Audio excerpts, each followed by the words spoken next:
What's good, everybody? It's your man DL saying, how you doing? I know the beard's getting crazy. I'm gonna do something with it in a little bit. I don't know if I'm gonna shave it all off or go with the goatee or just go with the chin strap and cut off the mustache. I don't know, but I'm gonna switch it up, guys. I'm gonna do something. Let's talk about air traffic control. Let's talk about what's going on in Newark. Let's talk about what happened in Reagan, DCA, Reagan National. Just to touch on it real quick, there's been all sorts of delays out of Newark. I mean, flight cancellation delays. I've heard stories of aircraft taking off on the West Coast only to turn around halfway through the trip and return to the West Coast because they couldn't get in to Newark. And a lot of people are like, man, what's going on at that airport? It's not the airport at Newark that is where the problem lies. It's part of it, but the big problem is the bigger facility that brings in the airplanes, right? Remember we were talking about the different levels. You have the center, the air traffic center, which is the highest point the airplane is going to be flying and cruising. Below them, you have the TRACONs, and the TRACONs are the facility that kind of puts everybody in line, put them all into a funnel. And at the end of that funnel, the base of that funnel is the tower. And that's where the plane is going to land and or take off and stuff like that. So there are levels to it. There are layers. And the problem is the hard to staff facilities tend to be the busier facilities, the more complex facilities, which is going to be your centers, then your TRACONs, and then your really busy towers. So like LAX, Atlanta, to some extent Miami. You know, you're going to have some really busy towers. Chicago, crazy busy tower. So what are we seeing here? Well, for decades, for my entire career, right? Mind you, I had over 25 years in the business as FAA air traffic controller. We have been short on staffing, right? Let me say that again. My entire career, we have been short on staffing in the FAA. We're short air traffic controllers, and it only got worse every year. So now we're at a point where can't be ignored.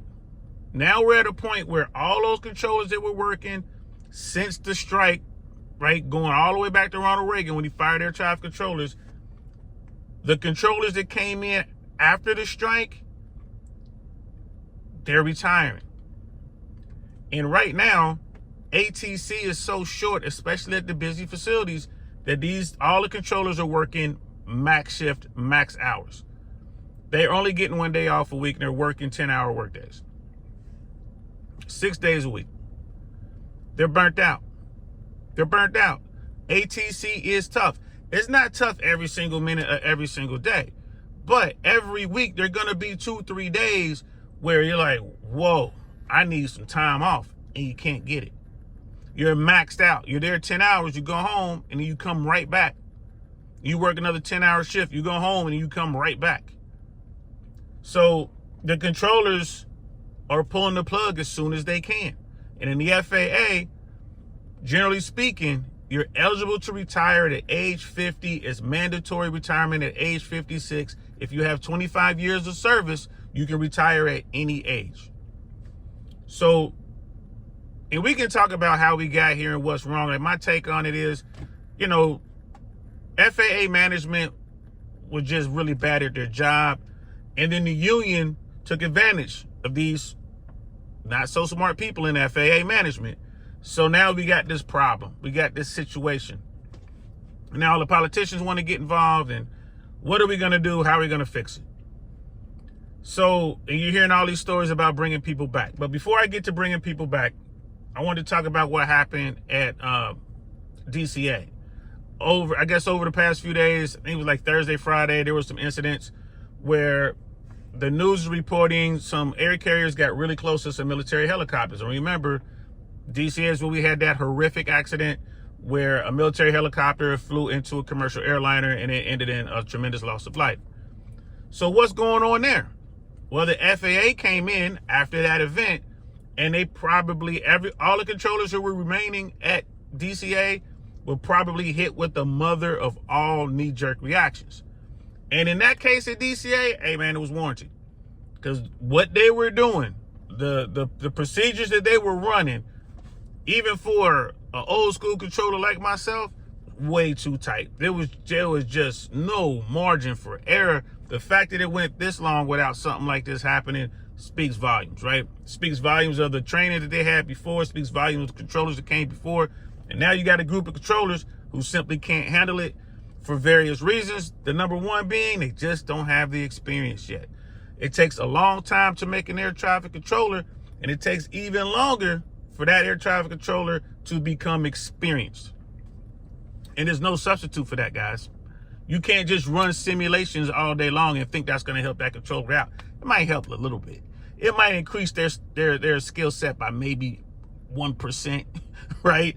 But the only way to really learn how to deal with airplanes and move airplanes is to get out there and plug in and start talking to airplanes. It's the only way to really learn, right? And then, even then, you have to be the type of person who knows how to learn from your mistakes and get better. A lot of controllers, they're not trying to get better. They just want to come in and do the job. They want to come in, I'm going to do the job, and they're going to go home. That's it. Controllers like myself were trying to do the best job I possibly could. I would come in every day. I would learn from my mistakes. I would get recordings of myself listening to different situations over and over again so I can learn from that. Like, I don't want to make that mistake again. Even when people would say, hey, man, you did a great job on that hour. That was perfect. No, it wasn't. I made some mistakes, and I'm going to go home and listen to it. I'm going to listen to tape, just like football players, you know, all professional athletes, right? How do you get better? How do you win championships? You listen to tape, right? And that's what I do. I always studied myself. And when I was training someone, I would always make them study to show them this is how you get better. This is the path to greatness. But a lot of people don't want to take that path. It's hard work. So you're going to continue to hear about stuff that's going on at DCA. What the FAA has done is they have basically taken the responsibility of separating the airplanes away from the individual controller. They have made rules on top of rules on top of rules, and they are implementing those rules, and they have people in there watching everything they do. So that's what's going on. So I'll do a breakdown on that probably in a week or so, where we can actually break it down, and I'll show you exactly what I'm talking about from an air traffic standpoint. But basically, a military helicopter, was on one of their approved routes to go to the Pentagon. Got to the Pentagon, it didn't land right away. It was just kind of doing some, like, floating around. That didn't land right away. And now the FAA has these very, very strict rules that the air traffic controller had no choice in the matter. The FAA is probably mandating you have to have so much distance between these helicopters and these aircraft and these air carriers. And if you get to this point and the helicopter isn't on the ground landed, then the airplane has to go around, or the airplane's going to have to do a missed approach, or whatever term they're going to use. Basically, they're going to make the airplane climb. They're not going to let that airplane descend into the airport if there's a helicopter out here doing something. That's what's going on. So you're going to continue. I mean, any slow news day, all they're going to have to do is turn on the radios from DCA, and you're going to hear air traffic controllers sending airplanes, sending air carriers around, or doing something because they have some serious separation issues. So the FAA is going to fix that by mandating new rules to take the decision away from the controllers in the tower at DCA. And they're like, if you don't have it by this point, they got to go around. Done. Now that not only affects DCA, but it also affects the TRACON that runs DCA. So it's just a lot. That's, again, you're increasing the workload probably by a factor of 3 on a slow day, maybe by a factor of 10 on a busy day. So just that one procedure. So that's what's going on. Now let's talk about old controllers coming back to work. I'm a retired air traffic controller. I retired out of California. I was Van Nuys controller. And people were asking me, like, hey, would you consider going back to being an air traffic controller? I still have a little bit of time left before I hit the mandatory age limit, and the FAA is offering extensions. So certain controllers can apply for an extension and work beyond that age 56. It's on an individual basis. So if a controller says, hey, I want to stay beyond, I want to work another year, they'll give them a waiver and allow them to work for 12 more months. And then when that's up, they can apply for another waiver and so on. So would I go back to work? The answer to that is no. Just no. Like, that's not something I'll be interested in doing. Why? Because I just told you see how hard they're working, and it's very, very difficult. But let's say that they came to me and was like, hey, man, we want you to come back to work. We want you to come back to California. We're going to set you up at Van Nuys. I would say absolutely not. There's no way I would go back to California, especially Southern California. I don't know if you guys have been paying attention to what's going on out there, but California is completely wrecked. I think California would get better at some point, but right now, California is a horrible place to be, in my opinion. I'm not from there. I didn't grow up out there, so there's no reason I would want to be there. And from what I'm seeing, and from my folks, I'm talking to my people out there, it's bad. I don't want no part of that. Like, and then add to the fact I will be in a place I don't want to be in, working, right? Working a job is like insanely crazy. So, nah, I wouldn't do it. But they'll say, well, look, you're in Florida. We really want some people. You have expertise. We want your experience. I worked in Miami for 3 years. I worked in the tower. Like, Miami is what we call an up-down. You have the tower controllers, you have the radar controllers, and they take turns going, working one and the other, right? When I was there, I worked in the tower, and I did everything in the tower. I was what we call full performance level. I could talk to the airplanes, I could train people, and I was also in charge. So I was basically a controller in charge, was basically a supervisor, right? So I could do all that. I love Miami. Miami is great. If they came to me and said, listen, man, how about going to Miami, just working the tower? Because right away I'm like, can't do the radar stuff, but they're like, no, just work the tower. That would be more appealing. And I would actually think about it for a moment, but that road is not as simple as just, hey, show up on Monday and we're going to get you going. The medical requirement, that's going to be a pain in the ass to get my medical back. Let's put that aside for a second. You have to be trained. Even though you worked there before, you still got to train and get recertified to work there. And that's just part of the work, but that's still a pain in the butt. You got to go through classroom work. It's like you're working 9 to 5 pretty much. Probably get there working from probably from 6 in the morning until 2:30 or something like that. That sucks, right? You got to get into the mindset. That sucks. And then let's say you get through all that, they got to figure out how to plug you back into the matrix, how to get you back in there. I've been retired for 5 years. What happens with the pension? Am I still retired? Or am I working for the FAA? Am I a contractor and I'm working as a, independent contractor? And if so, does the FAA still protect me like you protect the air traffic controllers? How do we do all this? Do I still get my pension while I'm making this money? Do I get paid? Is it a full-time job, part-time job? What type of employment is it? There's a whole bunch of stuff that goes along with that, right? So you see how it's not as easy as they will have you believe, oh, we'll just get some older controllers and plug them back in. And let's say that they can figure all that out.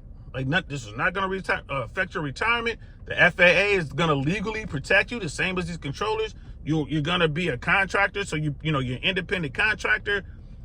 So that's going to be your status. So you're not quite FAA, but you're like FAA approved, right? Cool. You do all that. You go through the classroom, you make it through classroom, you go through the sims, you make it through sims. They put you upstairs. Now it's time to do some OJT training. You do the OJT training, you get certified in minimum time. Great. Now what? Now I got to work 6 days a week, 10 hours a day. How long is that going to last? How long am I going to want to do that? Getting brutalized. The thing with Miami is a busy airport, busy TRACON, busy tower. The thing about Miami is the weather. There's a lot of weather. There's a lot going on down there that, like, on a regular day with no weather, oh man, it's just airplane after airplane after airplane. It's cool. Days go by fast. If you're surrounded by good controllers, no problem. But when the weather comes in, oh my goodness, things change so much, man. It's just, wow, you got to be good. You just know getting around it, you got to be good. So I don't know if they're going to find many retired air traffic controllers who would want to return to the position that they left, and they left the position because they were working so hard. So that's the thing. That's the catch-22. Yeah, they can pay you a bunch of money. Yeah, they can say, hey, man, come down here. We'll give you a $50,000 bonus, $75,000 bonus. You got to understand, about 10 or 15 years ago, about that long ago, I think. Back in 2009, the FAA was offering bonuses to go to hard-to-staff facilities. There are facilities out there where they would pay you $75,000 if you can make it through the training program and you certified. They'll give you a $75,000 bonus. They were giving paid moves. They would pay you to move from wherever you were in the country to go to these places. You get paid moves and bonuses. And those facilities are still short. Think about that. They were trying that way back when. How much money are they going to have to offer you now? I'm hearing rumors that they're paying $5,000 bonuses to people in the academy. If they get out of the academy, they're paying bonuses for getting through training. I think another $5,000 if you make it through your training once you get to your facility. I heard rumors that they're paying $20,000, maybe $30,000 to controllers who are eligible to retire, which means that they're 50 years old or older, like they're eligible to retire, but they don't. We'll pay you. Hey, we'll pay you $20,000, $30,000 to do another year. Please don't retire yet. I'm hearing these stories.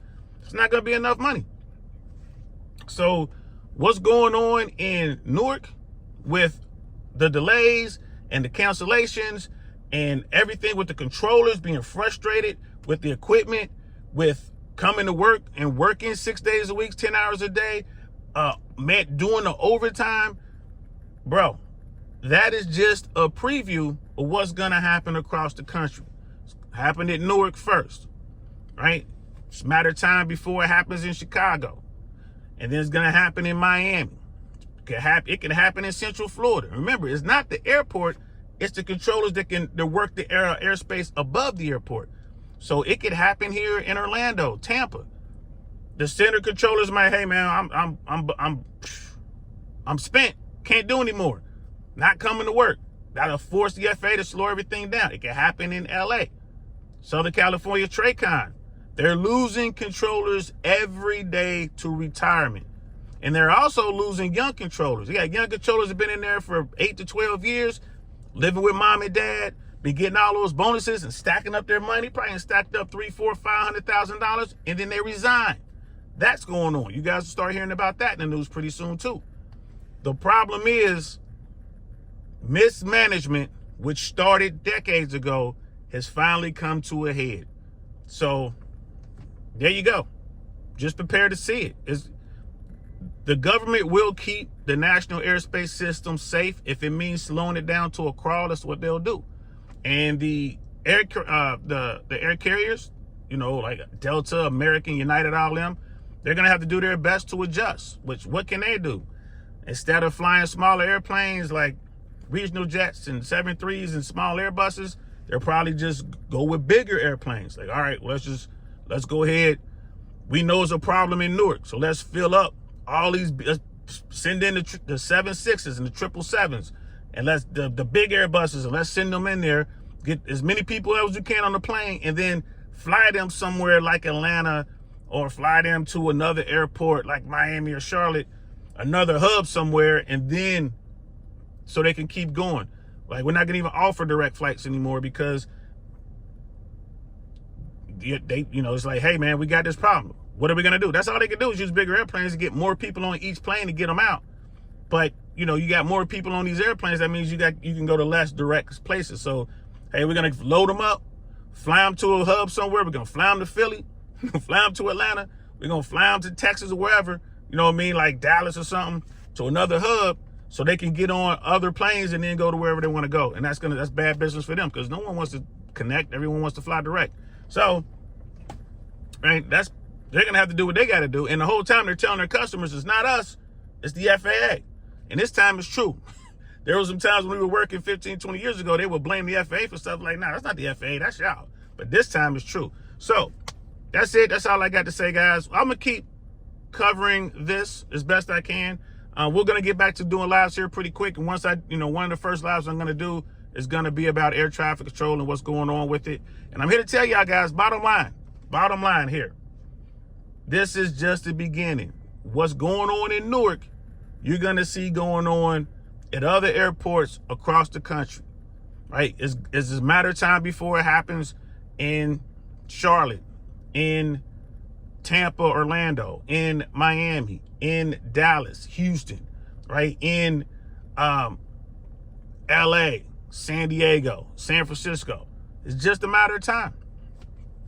Just a matter of time. So remember, the FAA, the government, is in business of keeping people safe, right? So it's not a private ATC thing. A lot of people are like, well, let's privatize. If you privatize, they are going to want to make money over keeping you safe. So the government is going to do what it has to do to keep it safe, which means it's going to slow everything down, and that's what they're going to do. So, all right, that's it. That's all I got.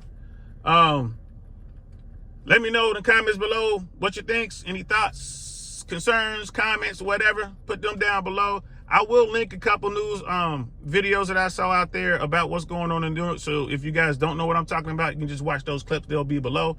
And yeah, just brace yourself. It's going to get worse. All right. So I'm Don Lewis, a.k.a. DL Saint. I'll be talking to y'all later. Peace.